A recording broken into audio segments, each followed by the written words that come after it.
आप सभी को प्रणाम, अभिनंदन। मुंडक उपनिषद के द्वितीय मुंडक के द्वितीय खंड का जो समापन हुआ था, तत्पश्चात तृतीय मुंडक के प्रथम खंड में हमने इस ज्ञान को पाया कि जो उपमा दी गई कि ये जो भौतिक शरीर है, ये एक प्रकार से पीपल का वृक्ष है और इस वृक्ष पर दो पक्षी बैठे हुए हैं। एक पक्षी तो उस वृक्ष के फल खाने में लिप्त है और दूसरा पक्षी पूर्ण रूप से निर्लिप्त है।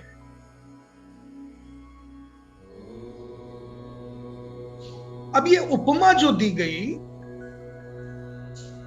वो इसी भौतिक शरीर में रहने वाले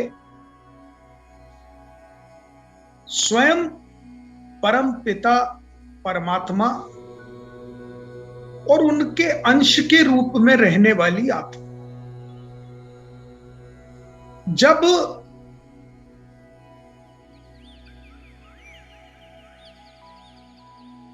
आत्मा का प्रवेश इस भौतिक शरीर में होता है तो इंद्रियों के वश में होकर वो भोग विलास में इतनी लिप्त हो जाती है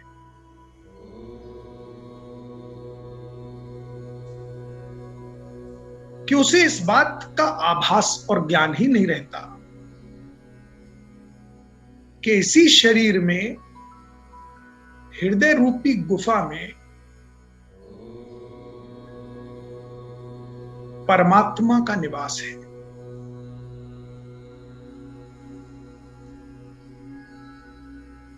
और वो परमात्मा इस भौतिक शरीर, इसकी इंद्रियां, इसका मन, इससे पूरी तरह निर्लिप्त है।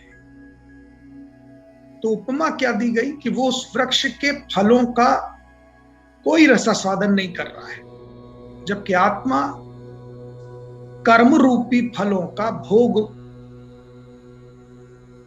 भुगतने के लिए उसमें लिप्त हो जाती है और यही सारे कष्टों और दुखों का कारण है। परमात्मा से जब विलग हो जाते हैं, आंखें चुरा लेते हैं, पहचानने का प्रयास भी नहीं करते, जानने का प्रयास भी नहीं करते, तो तमाम कष्ट अवश्य भावी है।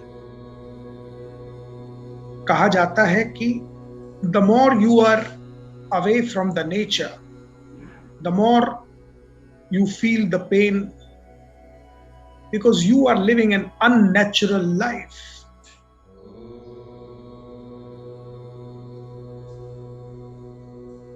मनुष्य एकमात्र प्राणी है जिसको भगवान ने ज्ञान दिया है, ये सामर्थ्य दिया है कि वो सोच सके, समझ सके, जिसको हम अंग्रेजी में कहते हैं the power of discretion. No other species in the world has this power of discretion. Discretion means to think and to decide what is right and what is wrong. बाकी सारे प्राणियों में ये क्षमता नहीं है। मात्र मनुष्य ही एकमात्र प्राणी है जिसमें ये क्षमता है, that he can think and he can think and know what is right and what is wrong. But the majority of human beings do not use this power, extraordinary power given by the God, to think and to think rightly and to think about the distinction and difference between what is right and what is wrong.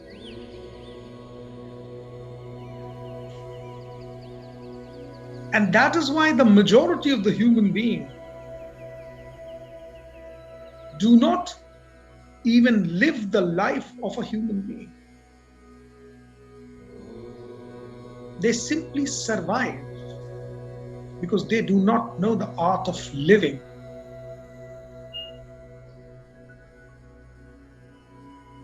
There is a distinction between living and surviving. Mere survival is an animal living. But when you survive with discretion, with a sense of distinction, what is right and wrong, with a sense of dignity, then your survival becomes living.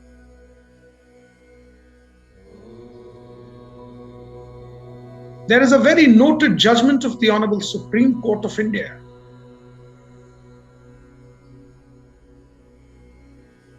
which is commonly known as Asia Labor Case.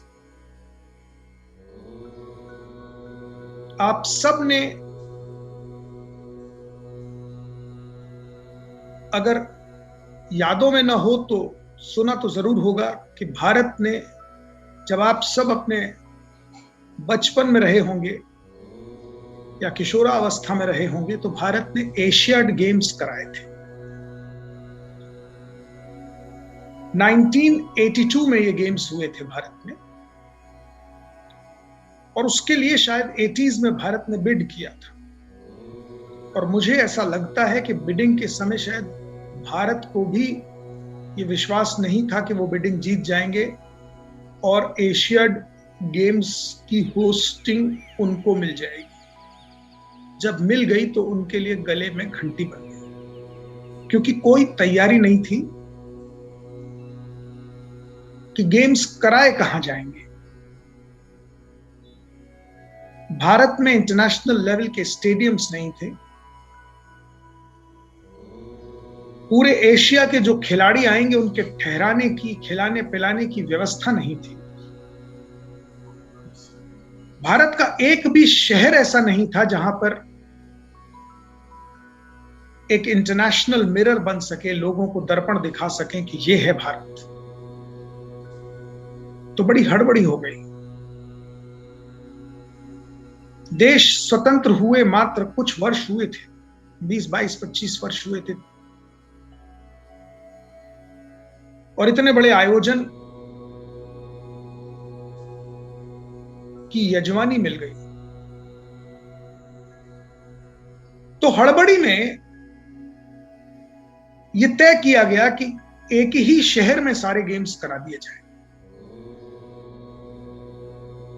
तो सर्वे हुआ तो पता चला कि दिल्ली से बेहतर कोई स्थान और तो है नहीं, लेकिन दिल्ली भी उस स्तर का नहीं है। तो दिल्ली में सारे स्टेडियम्स बनाए जाएं, खिलाड़ियों के रहने की व्यवस्था की जाए और दिल्ली का जो है थोड़ा खूबसूरती बढ़ाई जाए। अब ये सारा काम बड़ा चैलेंजिंग था और बहुत कम समय में डेडलाइंस मीट करते हुए करना था। और उस जमाने में दिल्ली बहुत छोटी सी जगह होती थी, आज की तरह इतना बड़ा विशाल महानगर नहीं था, क्योंकि मात्र सरकारी नौकर ही रहते थे और पॉलिटिशियंस रहते थे। ज्यादा व्यापार, ज्यादा कोई बड़ी बड़ी कंपनीज के हेडक्वार्टर्स वगैरह कुछ भी नहीं था। आबादी भी ज्यादा नहीं थी। तो अड़ोस पड़ोस के प्रदेशों से, उत्तर प्रदेश, बिहार, हिमाचल, पंजाब, हरियाणा से मजदूरों को दिल्ली लाया गया इस सारे निर्माण कार्य को करने के लिए।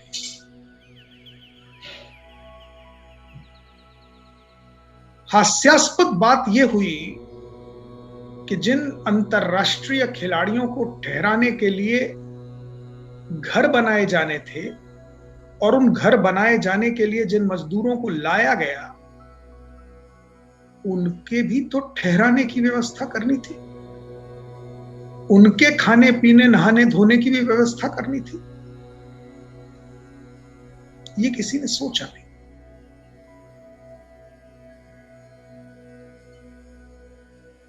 सारे के सारे मजदूर सैकड़ों हजारों की तादाद में दिल्ली में लाए गए। और आपको पता होगा, आज भी खेल गांव है दिल्ली में। वो सारे खेल गांव का निर्माण तभी हुआ था।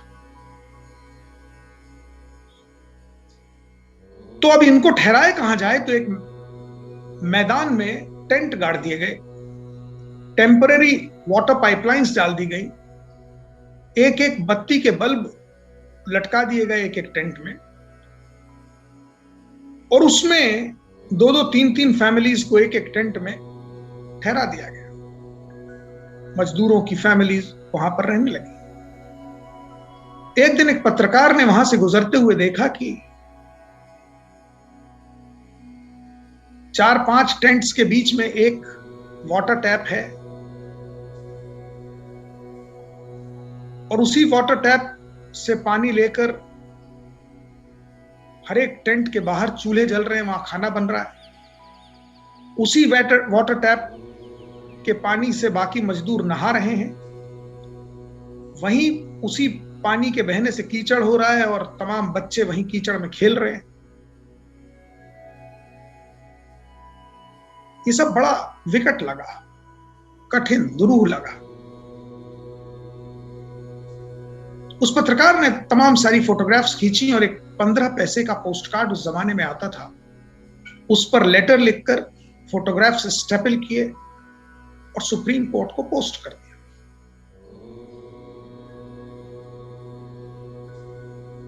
सुप्रीम कोर्ट ने उस लेटर को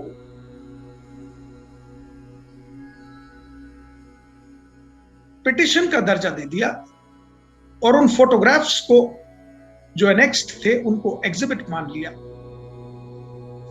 और गवर्नमेंट ऑफ इंडिया को नोटिस इश्यू कर दिया।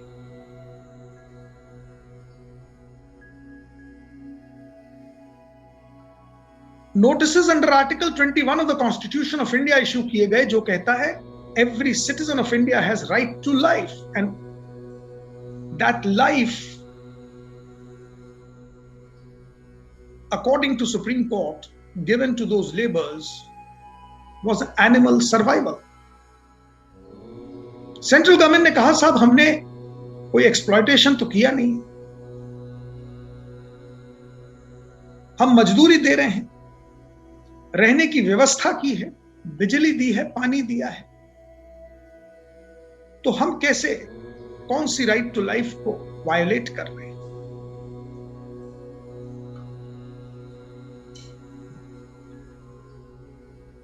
सुप्रीम कोर्ट ने सेंट्रल गवर्नमेंट के इस उत्तर को संतुष्टिपूर्ण नहीं माना। उन्होंने कहा ये जो कुछ आप दे रहे हैं ये उन मजदूरों का हक है, उसके बदले वो आपको अपना लेबर दे रहे हैं, तो मजदूरी देना आपका काम है। उन्हें आप अपने उनके घरों से निकाल कर लाए हैं तो घर देना आपका काम है, पानी बिजली देना आपकी जिम्मेदारी है। उन्हीं तस्वीरों में कुछ महिलाओं की तस्वीर उस टैप पर नहाते हुए थी। And this noted judgment said that right to life means a life with dignity, not animal survival. And a right of a woman to take bath in privacy is her right to life. Because if you snatch that dignity from a woman, she doesn't have a life. She's simply an animal survivor. ये noted judgement है. मैंने आपको ये इसलिए सुना दिया क्योंकि ये हमारे उपनिषद से कनेक्ट हो रहा है, क्योंकि हमारा उपनिषद भी यही कहता है कि जब मनुष्य का शरीर मिला है तो उस मनुष्य के रूप में परिष्कृति भी होनी चाहिए, उत्कर्षता भी होनी चाहिए, उत्कृष्टि होनी चाहिए. शरीर मनुष्य का मिल जाने के बावजूद अगर जानवरों की तरह जीवन जीना है तो आप अपने इस मनुष्य योनि के जन्म को व्यर्थ कर रहे हैं, वेस्ट.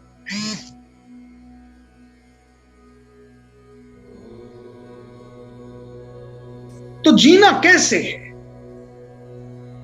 मनुष्य रूप में जीना ऐसे है कि आपको ही एक क्षमता दी गई है कि अपने हृदय में निवास करते हुए उस परमात्मा की ओर भी दृष्टि डालें. मात्र इंद्रियों की तृप्ति के लिए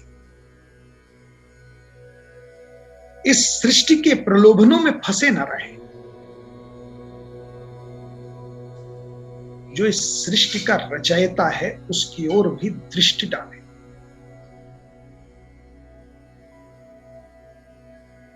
और जिस समय ये दृष्टि उस ओर मुड़ गई, ये बात समझ में आ जाएगी कि ये सारी सृष्टि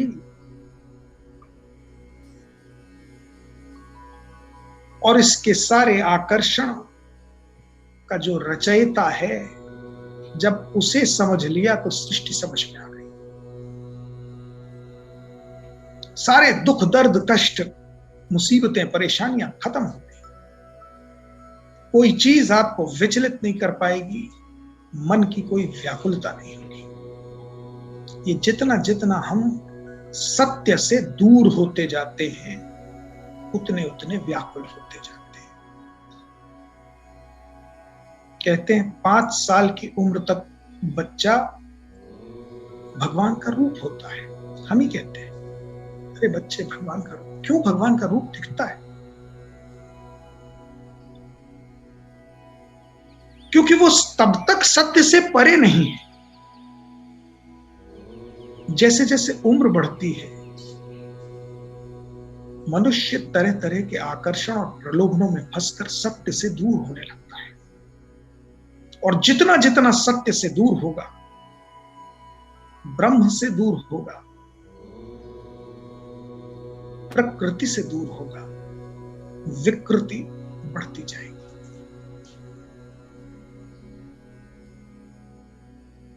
उत्कृष्टि नहीं होगी, निकृष्ट होता जाएगा. और कितना विरोधाभास है, कितना हास्यास्पद विरोधाभास है. That the term we use while aging is that we are growing. Are we? We are simply aging. We are not growing. Probably if you observe, when you were the child, you were more grown up.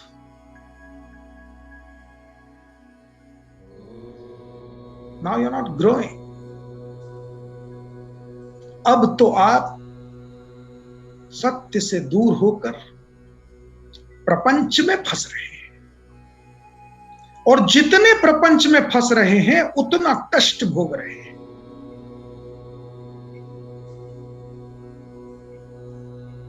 जैसे जैसे निर्लिप्तता बढ़ेगी वैसे वैसे सत्य उजागर होने लगेगा.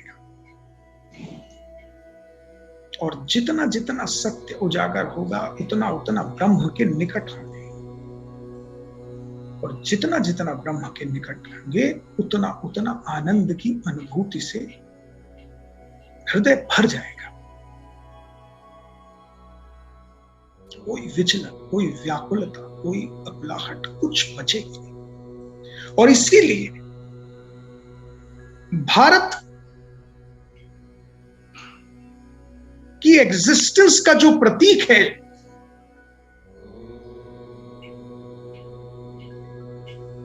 आप सब जानते होंगे, सत्यमेव जयते।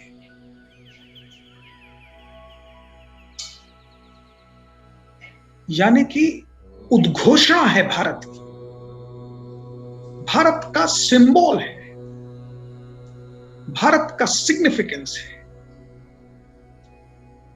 ये जो भारत डिक्लेयर करता है सत्यमेव जयते, कहां से लाए इस उद्घोषणा को? इन्हीं उपनिषदों से।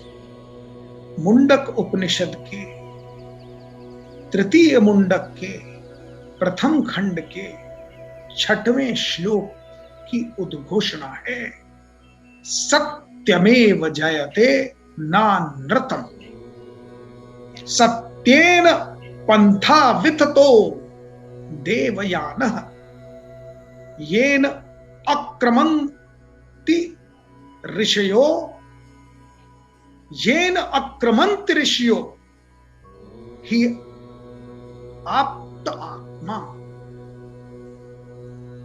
यत्र तत्सत्तस्य परमं निधानम्।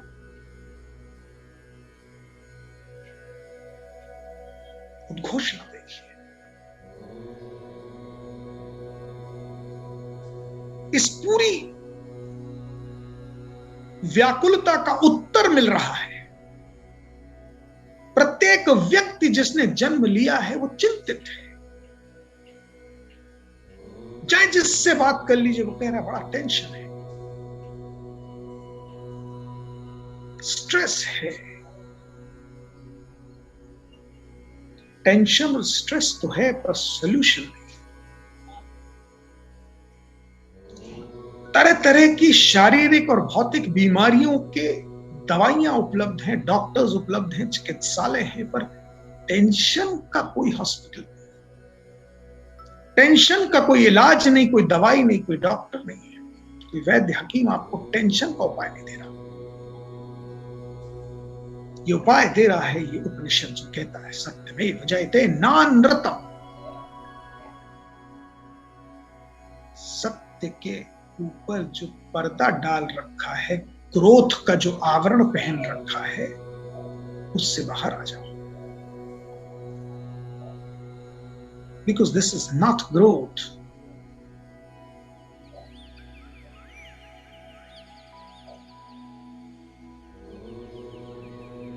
ये तो इस प्रकार से है कि जैसे कोई नया दर्पण घर में खरीद के लेके आए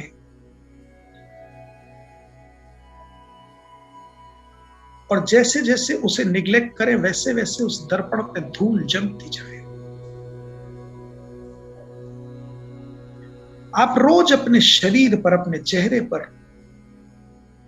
मुंह धोकर क्रीम पाउडर लगाएं पर दर्पण में साफ दिखाई नहीं दे रहा। आप अपना मुंह और रगड़ रहे हैं और चमका रहे हैं, तरह तरह के कॉस्मेटिक्स लगा रहे हैं पर चेहरा साफ दिखाई नहीं दे रहा। और आप समझ ही नहीं पा रहे हैं कि दर्पण पर धूल है। ओरिजिनल दर्पण जैसा आया था घर में वैसा मेंटेन्ड नहीं है, निग्लेक्टेड है। जैसे जैसे दर्पण साफ करेंगे आकृति, छवि उत्कृष्ट दिखने लगेगी। ऐसे ही उत्कृष्ट परिष्कृत दर्पण के रूप में आपको जन्म मिला था। ग्रोथ के नाम पे जो धूल जम रही है आपके ऊपर, उसे आप सत्य से साफ कर सकते हैं। और जैसे जैसे सत्य के करीब आते जाएंगे, ये धूल झाड़ते जाएंगे, ओरिजिनल स्वरूप में आते जाएंगे। वैसे वैसे सारी टेंशन, स्ट्रेस, तकलीफ, कष्ट, परेशानियां समाप्त होती जाएंगी। और समाप्त इसलिए नहीं होंगी कि वो पहले भी कभी थी, वो वहां थी क्योंकि आपका अप्रोच टू लाइफ ही गलत था।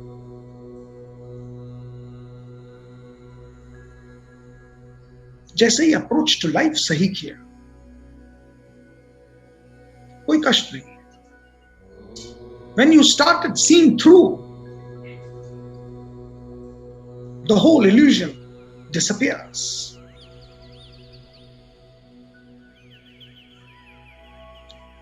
और इसीलिए सत्य की इतनी खूबसूरत परिभाषा की, नानृतम अर्थात झूठ, नानृतम अर्थात जीत तो सत्य की ही होगी, झूठ की कभी नहीं होगी। सत्यमेव जयते नानृतम।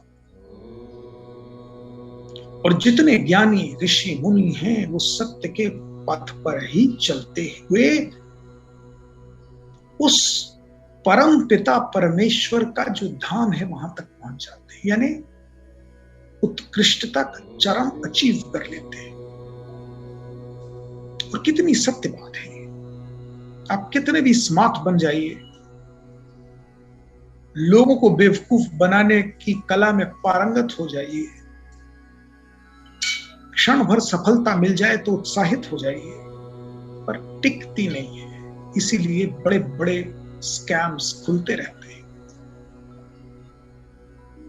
जिन्होंने भी स्वयं को बहुत होशियार समझ के दूसरों को बेवकूफ बनाया, सबकी कलाई खुल गई, क्योंकि सत्यमेव जयते नानृतम।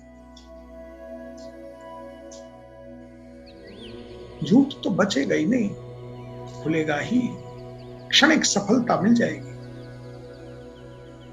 किंतु इसी क्षणिक सफलता को जीवन की उपलब्धि मानकर लोग झूठ के प्रति आकर्षित होकर तरह तरह के अपराध करते हैं। वो भूल जाते हैं कि कहीं ना कहीं तो यह खुलेगा।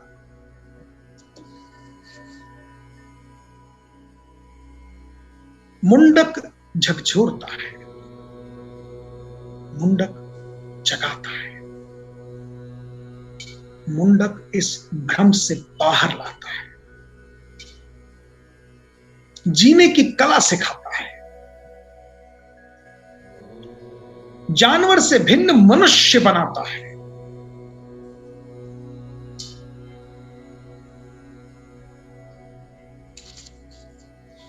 किंतु ये सारा ज्ञान हमारे समक्ष होते हुए भी हम तो प्रपंच में फंसे हैं।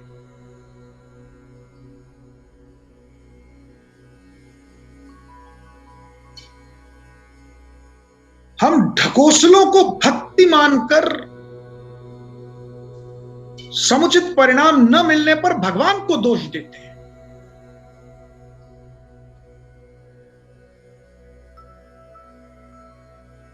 और ये मार्ग, ये अप्रोच गलत है, ये भी मुंडक सिखाता है। अरे जब आप सत्य के मार्ग पर चलेंगे, एक रिजॉल्व लेकर चलेंगे that I have not to take advantage of the vulnerability of the other one.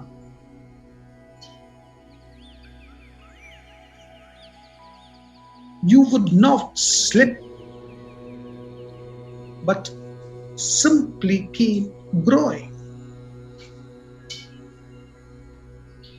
और इसीलिए 7वां श्लोक कहता है, बृहत् तत् दिव्यम स्वरूपम। बृहत् तत् दिव्यम अचिंत्य स्वरूपम। सूक्ष्माच्च तत् सूक्ष्मतरम विभाति दूरात् सुदूरे तदिहन्तिके। वाह। पश्यत्यहैव निहितं गुहायां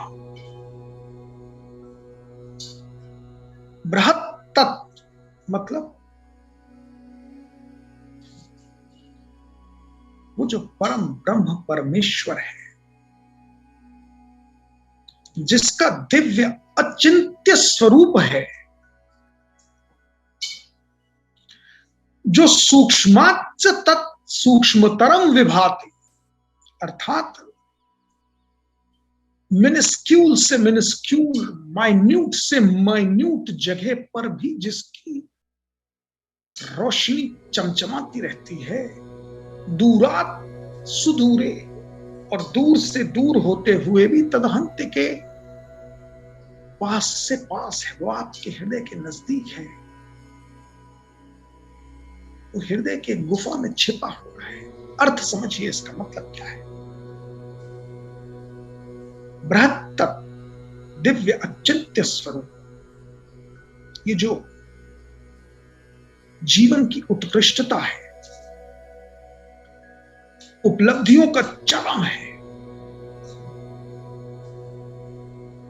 जहां से कोई आपको हटा नहीं सकता। ऐसी उपलब्धि जो once you achieve, you cannot be removed from that place. You remain stuck to there undaunted. ऐसी उपलब्धि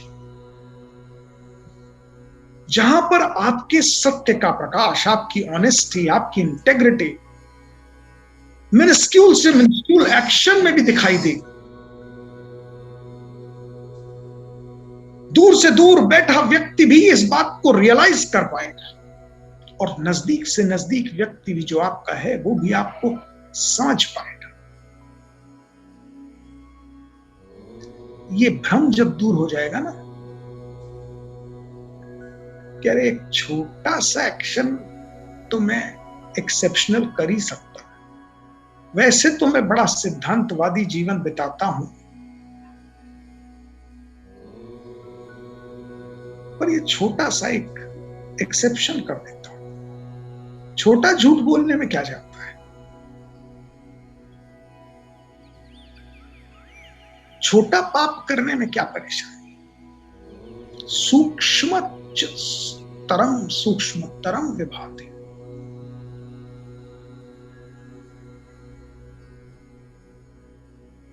अरे वो तो दूर बैठा है, वो क्या पहचान पाएगा। मेरा फला मित्र दूर है, उसको कहां पता चलेगा। मेरा रिश्तेदार, मेरे माँ बाप, कहां पता चलने वाला है। तदनंत के, और जो पास से पास में है,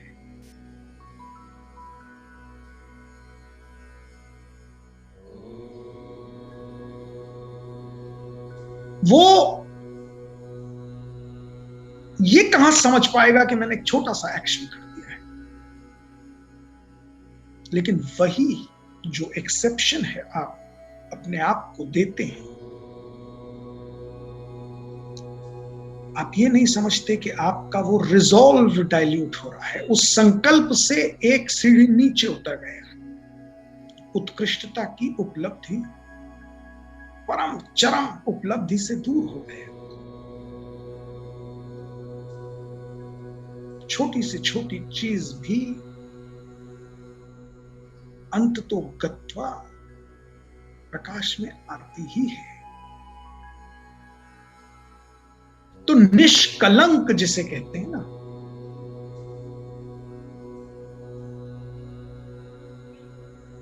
उसके लिए बड़ा कठिन संकल्प आवश्यक है। एक बहुत बड़ा सफेद चादर हो, झकाझक सफेद, उज्जवल धवल, डबल बेड के चादर के साइज का हो, किंतु उस उज्जवल धवल चादर पर एक दाग हो, दृष्टि आपकी तुरंत पड़ेगी उस पर। वो दाग बड़ी प्रोमिनेंटली अपनी प्रेजेंस से आपको अवगत कराएगा। छोटा सा डॉट भी इग्नोर नहीं होता।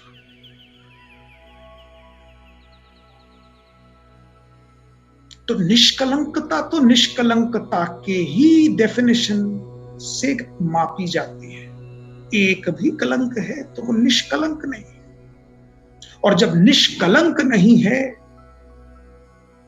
तो उत्कृष्टता के मापदंड पर कहीं एक पॉइंट माइनस है।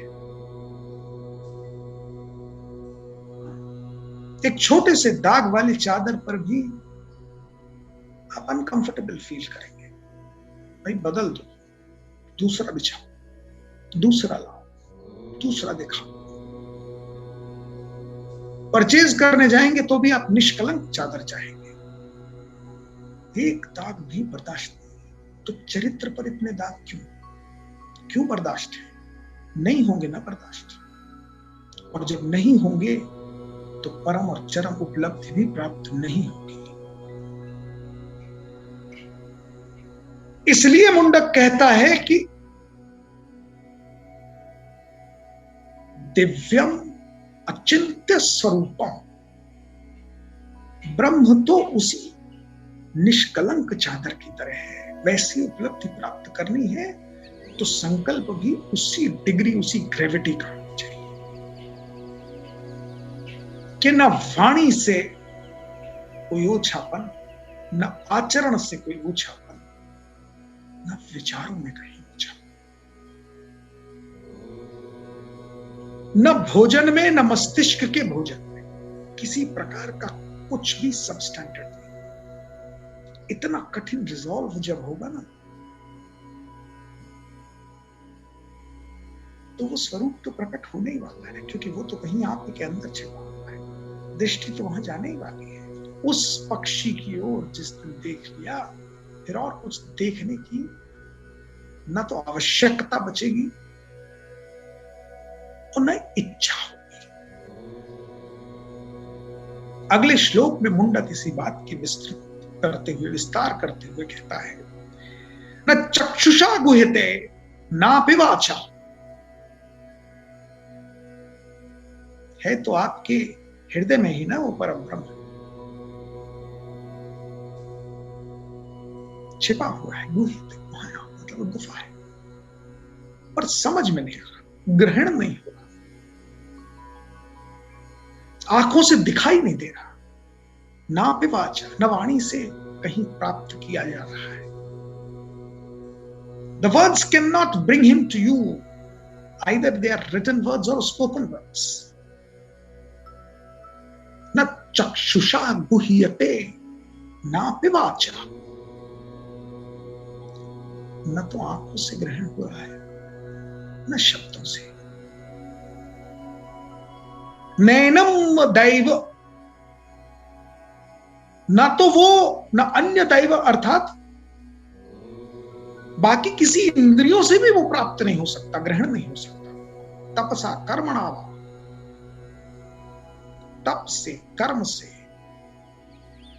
इंद्रियों से, न अन्यम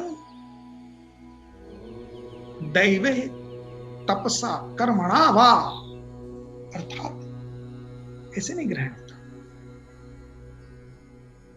किसी सूरत में नहीं। क्योंकि अज्ञानता के अंधकार में आप इतने डूबे हुए हैं कि आप सही दिशा में दृष्टि डालने को भी तैयार नहीं। You are not even ready to turn your attention towards the right direction.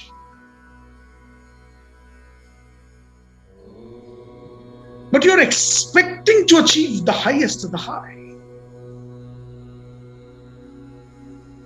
You do not want to move in that direction, but you want to achieve that destination. You want to reach there. How is it possible? That is why Mundak is asking you. उधर दृष्टि डाल नहीं रहे, न चक्षुषा, न ऐसा कुछ अध्ययन कर रहे, चिंतन कर रहे, सुन नहीं रहे, पढ़ नहीं रहे, ना पिवाचा नैनम न अन्यम दैव तपसा कर्मणा वा, न वैसा कर्म कर रहे, न कोई तप कर रहे, इंद्रियों में लिप्त है, इंद्रियों की भोग में लिप्त है।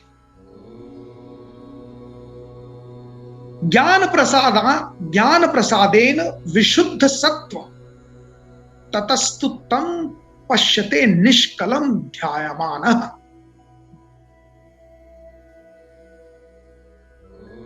ये तो मात्र ज्ञान के प्रसाद से ही संभव है। ज्ञान अर्थात सबसे पहला चरण आभास। पहले व्यक्ति ये तो समझे, उसे ये आभास हो, उसे ये ज्ञान हो कि अब तक सही दिशा में तो दृष्टि भी नहीं डाली, और कितने डाल रहे हैं। कितने लोग सही दिशा में देख रहे हैं, चलना तो दूर, उस दिशा में पहले देखोगे तब तो उस दिशा में बढ़ोगे।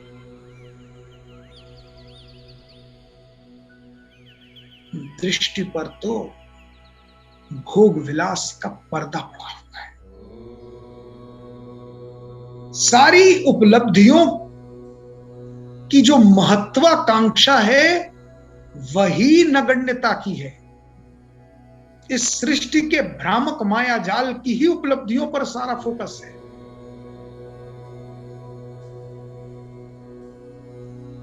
काश मुझे इतना धन मिल जाए,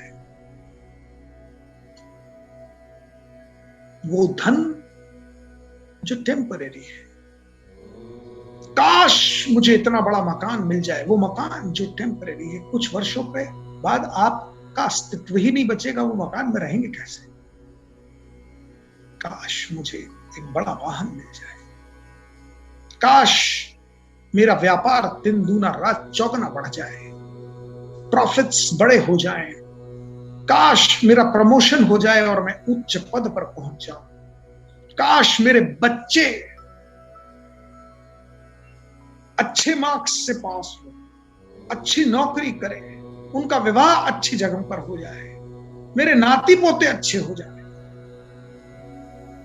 बस यही महत्वाकांक्षाएं हैं, यही उपलब्धियों का चरम है।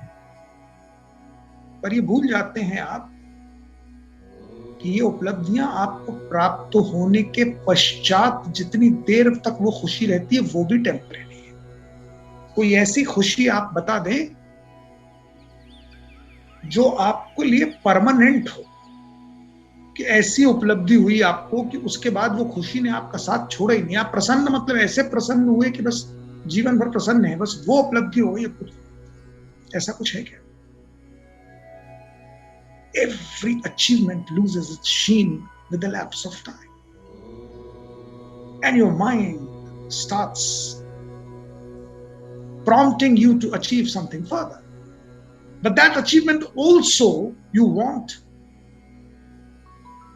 in this temporary world, because you're not even thinking of achieving something which has permanence. आप सब कुछ टेम्परेरी के माया जाल में फंसे।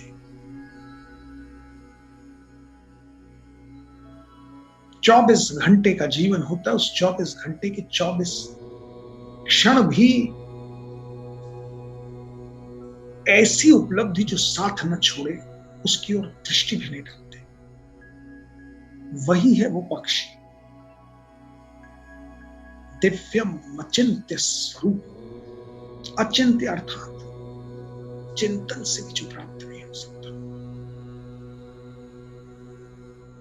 उसके लिए तो निरंतरता आवश्यक है, संकल्प आवश्यक है।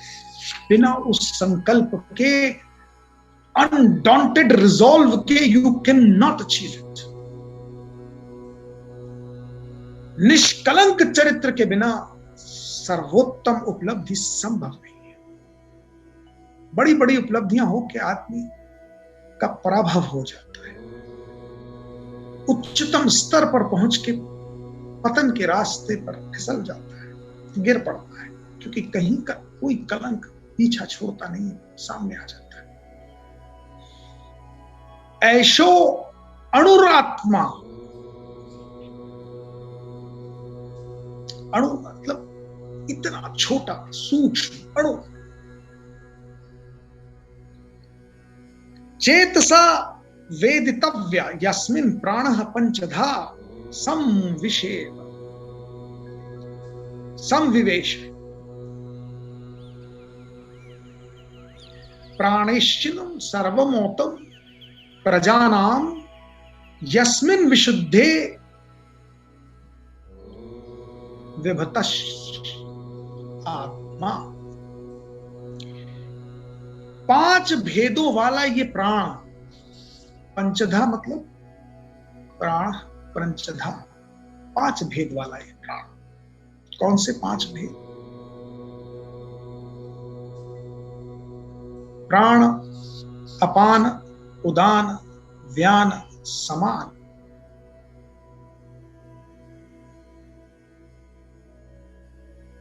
ये इस शरीर में ही है ना।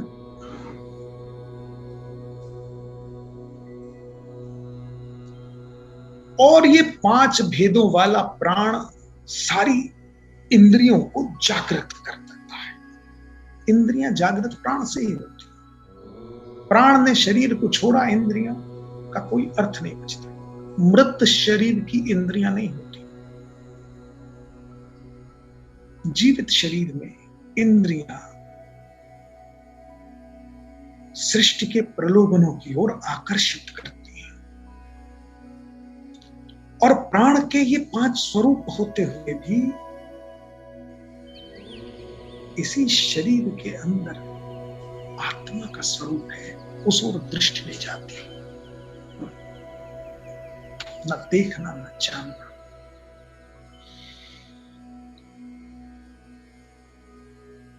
कहते हैं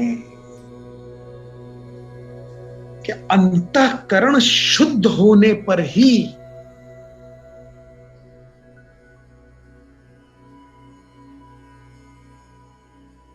आनंद रूपी प्रकाश से ओतप्रोत हो जाता है व्यक्ति।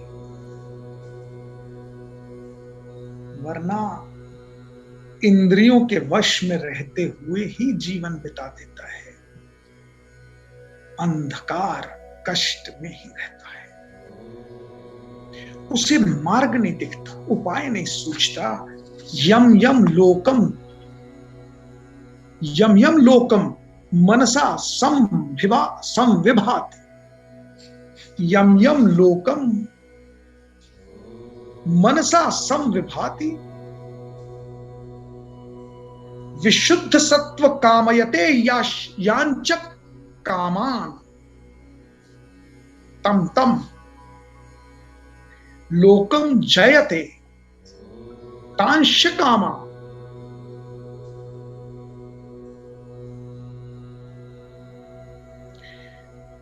तस्मादज्ञं खर्चदेव भूमि कामः। मतलब क्या है? यम यम लोकम मनसा संविभाति।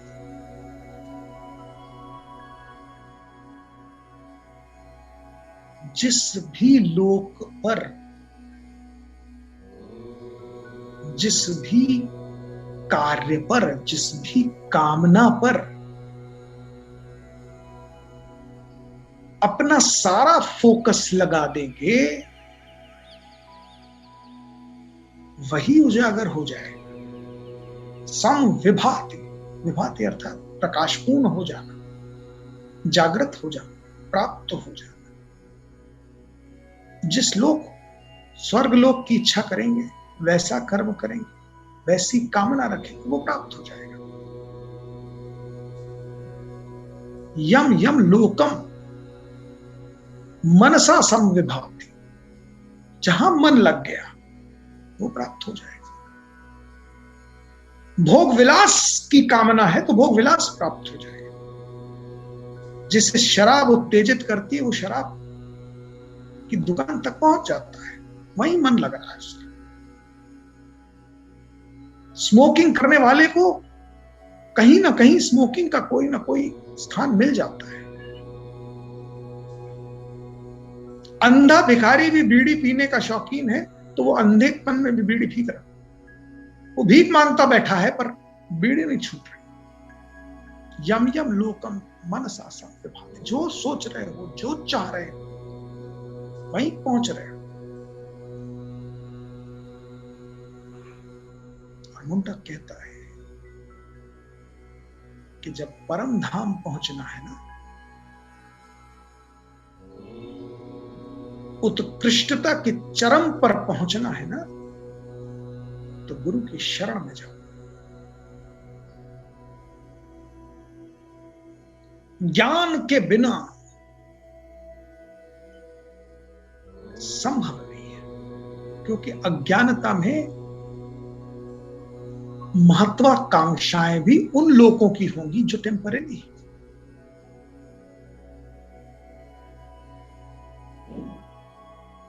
उपलब्धियां भी वही करोगे, उत्तेजना भी क्षणिक होगी।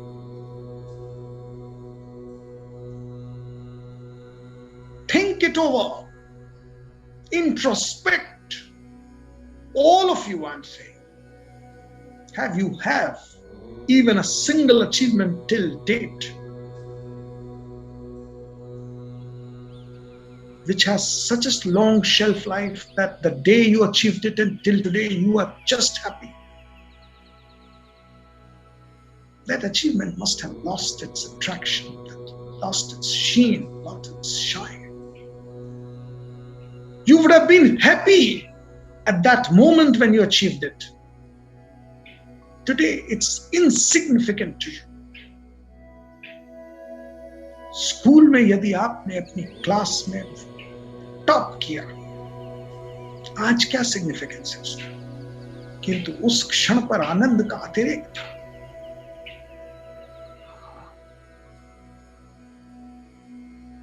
आज आपके लिए उसकी कोई वैल्यू नहीं है। आपके उस समकालीन शाला के समय का मित्र मिल जाए और आपको बधाई दे, अरे भाई तूने तो यार टॉप कर दिया क्लास में, आप कहें क्या मजाक कर रहे हो यार, 40 साल बाद आज तुमको याद आ रहा है?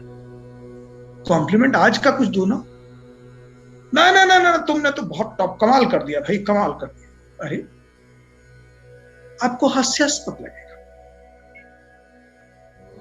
क्योंकि उस कॉम्प्लीमेंट की भी कोई वैल्यू नहीं बची। वो था तब था, आज क्या है? किंतु वही मत मित्र यदि आपके निष्कलंकित चरित्र पर आपकी प्रशंसा करे तो वो आज भी रेलेवेंट है। वो तब भी रेलेवेंट था, वो आज भी रेलेवेंट है, बिकॉज वो निरंतर है। वो क्षणिक उपलब्धि नहीं है और इसीलिए उसकी प्रसन्नता भी क्षणिक।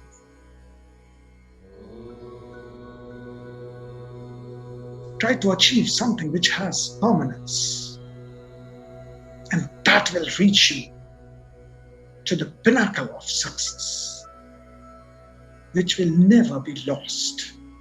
That's what Mundak inspires you towards. That's what these Upanishads instill, that power in you. Recognize yourself and try to achieve something which will not be lost even after your physical death.